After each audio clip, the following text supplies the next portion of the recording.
I think a good thing that we should talk about now is University of Arkansas Pine Bluff's new head coach Alonzo Hampton. I think I liked him a lot. he came with a lot of energy. He came with a lot of positivity. And I talked to him earlier in the spring, not long after he got the job, and he was just ready to get to work. And I think he's kind of kept that same mentality, that same momentum, that same passion throughout the summer, seeing his guys, and now going into fall camp and getting ready for the season. I think it's a lot to like from Arkansas Pine Bluff. I know they got picked last. We understand that. Arkansas Pound's always been very hot and cold. If you ever go back and look at their history, just sometimes they're the best in the SWAC and they're the standard. And other times they're clearly at the bottom. But I think Alonzo Hampton's going to start, a new trend for them. And I like the talent that they have this coming year. Kendall, you mentioned him too. What were you impressed with him? I mean, like Mason just said, the energy. I think as coming in and for a coach in his position, you're trying to change the culture. You're trying to invoke like a winning culture. In order to do that, I mean, you have to have that persona of, we want to get to work and understanding that it's kind of going to be a little bit of a process. Like, I don't think he said he was like, we're going to change the game or whatever at his first season. I think he's very understanding of the position he's in. And it's more so of we want to improve as best we can. Because like Mason said, they can be very hot and cold. Whenever you play UAPB, you never know what team you're going to get. So I feel like to me, what I really want to see from him and what I think I got from what he was talking about was, you're going to see more consistency. And that's what I really want to see from UAPB. Because I like their squad, as far as, the talent that they have. And they beat us for the last game of the season. Not the point, though. But I think that it's easy to get caught up in the new freshness of having a really good head coach.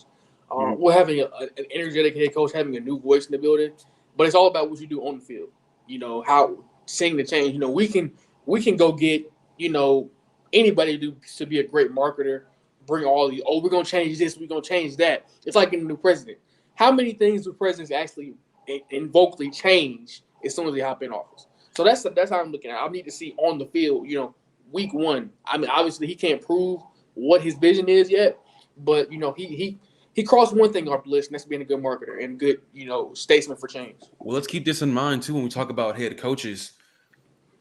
Deion Sanders, as we know, is an anomaly. A lot of former players that become coaches are anomaly in terms of not working their way up through the ranks. Not saying that's a good or a bad thing, but Alonzo Hampton is very vetted. He spent time at ULM that played Alabama last year. So he's seen like what the cream of the crop of college football looks like. He spent time at USF. And for those who don't know, his very first collegiate coaching job was at Arkansas Pine-Bluff. So he cut his teeth in Arkansas being able to get the job done. And that means a lot when you think about it at the end of the day. He's vetted. Like, he's actually tested the waters on all levels of college football.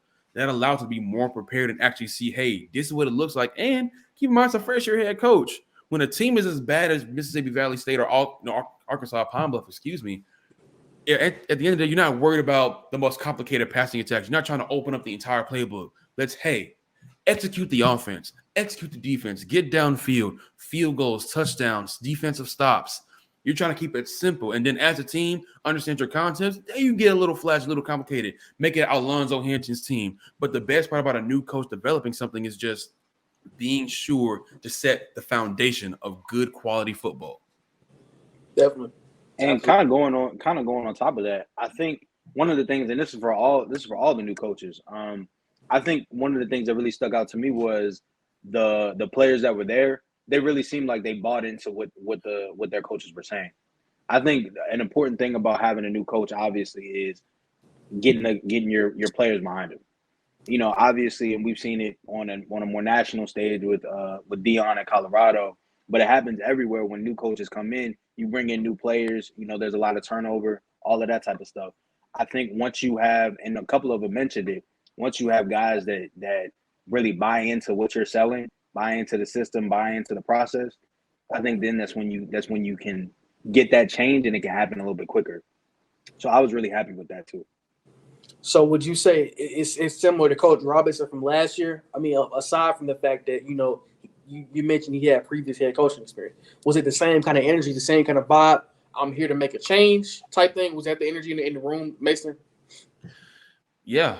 Honestly, I think it was a matter of fact of just loving the game itself that starts. And I know that's kind of a cliche thing to say, but there are a lot of people, who don't really like football. Like when we think about it, we kind of see how people are just not really fans of the get your hands dirty, really get down. Matter of fact, I noticed a clip that was circulating on Twitter. I'm not sure if you guys have seen it yet, where Alonzo Hampton was captured covering, talking to his team after a practice, and he was telling them like, "Hey, we were picked last, but I like that. I embraced that, and you guys need to embrace it too." And he was speaking so passionately and loving the fire that he wanted to instill in his team from himself. Because that's what you're going to need when you're kind of building from the ground up. I think that's a really positive thing. Now, to clarify, he was the defensive coordinator at ULM. I don't think he's ever had – this is his first head coaching job. We'll make sure, we clear out for the fans. But, when you have experience at all levels of college football and you're already a Pine-Bluff, alum in some way because you started your coaching career there, I think there was some value to that. And he's an Arkansas native. So there's always a value of seeing how, your home state team does. Like, we always want to see, the flagship institutions always do well. Like if you're from Arkansas, it's probably the Razorbacks. If you're from Alabama, it's probably, the Crimson Tide. If you're from Georgia, it's the Bulldogs. But, when you want to see your other school do well, including Arkansas, Pine-Bluff, you're Arkansas native, there's probably that little bit added energy to see that team succeed. And now he has even more motivation to see it as he's leading the program. That kind of gives me the vibe of, y'all remember that when Dan Campbell first took the job in Detroit, and the energy was like, hey, we're gonna bite their ears off. We're not gonna. I think that's what Arkansas Pine-Bluff is going. What Pine-Bluff is gonna be this year. They're gonna be, talent wise, because he got in a little bit later, so it's not, the recruiting isn't gonna be up to where I'm sure he would like it to be, but the energy, making the most of what you have within there, the motivational factor, because play on the field matters, but do your players want to play for you? If he can get those players to want to play for him and get them rally behind him, the way Dion did with Jackson State, the way I would even say Coach Maynard does at A&M, because people follow behind those guys. There are certain people, certain figures that just can motivate you. Can just, okay, I don't know this dude well enough yet, but I'm with him. I'm fired. I'll die for him. Y'all know what I mean when I set up. No, I'm definitely with you, and I know this is not a go ahead, Kendall. You got it. Oh, I mean, no, I was just gonna agree with you. Yeah, I think having those players, like I said before, having those players, follow behind that coach is really important because, I mean, you gotta think about it, especially with football. You go on to war every week, and it's one of those things where you gotta have guys that's willing to sacrifice. You gotta have guys that may not get the touches, may not get the balls that they want, and they have to understand that there's a greater reason for that. And that, this is a team game. This is a team. It's all about buying in.